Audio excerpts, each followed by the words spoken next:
కళ్యాణ్ నుండి అప్పుకి భోజనం తెచ్చింటాడు, తిను అని చెప్తూ ఉంటాడు. కళ్యాణ్ అక్కడున్న అప్పు ఉండి ఎలా తినమంటావు కోచి, నాకు అవ్వట్లేదు అని చెప్తుంది. ఇదింతా మన వల్ల జరిగిందని గిల్టీనెస్ క్షణక్షణంలో నన్ను చంపిస్తుంది అని చెప్తుంది. ఇంట్లో అందరూ అక్క విడాకుల గురించి ఆలోచిస్తున్నారు కానీ తనని అసలు ప్రామల గురించి ఎవరికీ తెలీదు. బాబాగారు నిజం చెప్పట్లేదు. రోజులు గడుస్తున్నాయి కానీ ఆ కండిషన్ ఎప్పుడు క్లియర్గా మారుతుందని భయంగా ఉంది కోచి అని చెప్తుంది. ఇప్పుడు ఇదే చాలదన్నట్లు ఇప్పుడు కొత్త ప్రాబ్లం ఒకటి అని చెప్తుంది. బావగారిని అపార్థం చేసుకొని అక్క విడాకుల వరకు వెళ్ళింది. ఇది ఇంత అక్క కోసం అని ఎలా చెప్పాను, ఏమని చెప్పాను అని చెప్తూ ఉంటుంది. ఆ మాటకి కళ్యాణ్ నుండి ఇందాక వదిన దగ్గర మాట్లాడానని చెప్పావు కదా పొట్టి, ఏమైంది అని అడుగుతూ ఉంటాడు. ఆ మాటకి అప్పుండి మాట్లాడాను కోచి, అక్క మాత్రం మాట వినట్లేదు అని చెప్తుంది. బావగారు బిడ్డని ఎందుకు వద్దనుకుంటున్నారు, కారణం చెప్పేంత వరకు విడాకులు నిర్ణయాన్ని మార్చుకోనా అని చెప్తుంది. బావగారు అబార్షన్ అయ్యేంత వరకు నిజం చెప్పను అంటున్నారు.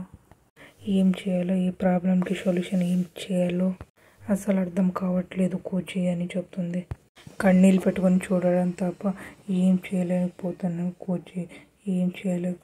కోచి అని చెప్తుంది. ఆ మాటకి కళ్యాణ్ నుండి బాధపడవు పొట్టి, నేను నీ ప్రాబ్లం అర్థం చేసుకోగలను కానీ నీ బాధ కారణంగా నీ కడుపులో బిడ్డని పశువుల నుంచి తవ్వ చెప్పు. నీ కోసం కాకపోయినా మన బిడ్డ కోసమైనా తినాలి కదా, తినుకు అని చెప్పి అట్లనే తినిపిస్తూ ఉంటాడు అప్పుకి కళ్యాణ్. అక్కడున్న అప్పు తింటూ ఉంటుంది బిడ్డ కోసం అని. అపర్ణ ఇంద్రదేవుండి హాల్లో కూర్చొని ఆలోచిస్తూ ఉంటారు.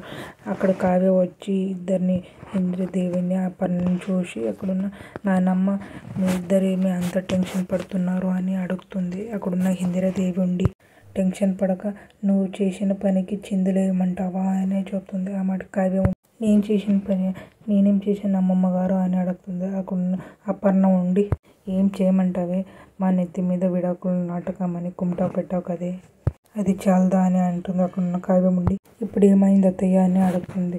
అక్కడున్న అపర్ణ ఉండి ఇంకేమవ్వాలే, ఇంతకుముందు ఎంత పెద్ద గొడవ అయింది చూసావు కదా, వాడు నిజం చెప్పాలి సంగతి ఏమో కానీ ఈ నాటకంతో ఈ ఇంట్లో ఇంకెంత గొడవలు అవుతాయని చాలా భయంగా ఉంది అని చెప్తుంది. అక్కడున్న కావ్య ఉండి అత్తయ్య అలాంటివి ఏం జరగవు, మీరు ధైర్యంగా ఉండండి, నేను ఉన్నాను కదా అని చెప్తుంది. అక్కడున్న ఇంద్రదేవి ఉండి వాడు వస్తున్నాను అని చెప్తుంది. రాజుండు ఆకులు తీసుకొని బయటకు వస్తాడు. అక్కడున్న కావ్య చూసి ఊరికైపోతుంది. ఆ పర్ణ ఊరికైపోతుంది. అక్కడున్న రాజుండి డైనింగ్ టేబుల్ దగ్గర వచ్చి అమ్మ ఆకలిస్తుంది అని చెప్తాడు. అక్కడున్న ఆ పర్ణ ఉండి నేనేం చేయమంటావు, ఏం చేయాలని అంటావేంటి, వచ్చి అన్నం వడ్డించు అని చెప్తాడు. ఆ మాటకి ఆ పర్ణ ఉండి నేను పెట్టను అని చెప్తుంది. ఆ మాట రాజుండి ఎందుకు పెట్టవు అని అడుగుతాడు. నువ్వు నిజం చెప్పంటే నువ్వు కారణం చెప్తున్నావా అని అడుగుతుంది. అక్కడున్న రాజుండి దానికి దీనికి లింక్ ఏంటమ్మా, నా కారణం నాకున్నాయని చెప్పాను కదమ్మా అని చెప్తాను. ఆ మాటకి అపర్ణ ఉండి అందుకే నేను పెట్టను అని చెప్తున్నాను అంటే అని అడుగుతాడు రాజు. అక్కడున్న అపర్ణ అంటే మా కారణం మాకుంటాయి అని నీతో చెప్పాలా అని అంటుంది. ఆ మాటకి రాజు చెప్పకో, నీ దగ్గరే దాచుకో, నువ్వు పెట్టకపోతే ఏంటి, నాకు మా నాన్నమ్మ ఉంది, నానమ్మ కమన్ మీ మనవాడికి అన్నం పెడతారా అని చెప్తాడు. ఆ మాటకి ఇంద్రదేవి ఉండి నేను వడ్డించినారా మనవడా అని చెప్తుంది. ఆ మాటకి రాజు ఉండి ఒక్కసారి షాక్ అయిపోతాడు. అక్కడున్న కావ్య ఉండి దిండు దుప్పట తీసుకొని పెట్టుకొని రాజుకి అక్కడ వేస్తుంది. అక్కడున్న రాజు ఉండి ఎక్కడికి అని చెప్పి అక్కడున్న కావ్య ఉండి ఈరోజు నీది నీ పక్క గది హాల్లో సోఫా అని చెప్తుంది. ఆ మాటకి రాజు బయట నలుగురు తెలిసి ఏమనుకుంటారు, నవ్వుకుంటారు అని చెప్తాడు. ఆ మాటకి కావ్య ఉండి అలా నవ్వుకోకూడదు అంటే నాకు నిజం చెప్పండి అని అడుగుతుంది. అక్కడ ఉన్న రాజుండి ఏం నిజం అని అడుగుతాడు. నా కడుపులో బిడ్డని ఎందుకు వద్దంటున్నారు అది నిజమని అడుగుతూ ఉంటుంది. ఆ మాటకి రాజుండి గుడ్ నైట్ అని చెప్పి అక్కడి నుంచి వెళతాడు. రాజుండి హాల్లో ఉన్న సోఫా పైన దుప్పటి వేస్తుంటాడు. అక్కడికి ప్రకాశం వచ్చి నేను ఎక్కడ పనుకున్నానా అని అడుగుతూ ఉంటాడు. రాజుండి బాబాయ్ పిన్ని కూడా నిన్ను కూడా గడ్డేసింది అని అడుగుతాడు. అక్కడున్న ప్రకాశం ఉండి నువ్వు చేసిన తప్పికి మమ్మల్ని ఎందుకు అలా బలి చేస్తున్నావు అని అడుగుతాడు. అక్కడున్న రాజుండి ఏం మాట్లాడకుండా ఊరికైపోతాడు.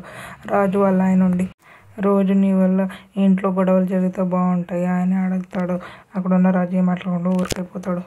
అనవసరంగా అందరినీ బాధపడితే నీకు సంతోషంగా ఉంటుందా అని అడుగుతాడు.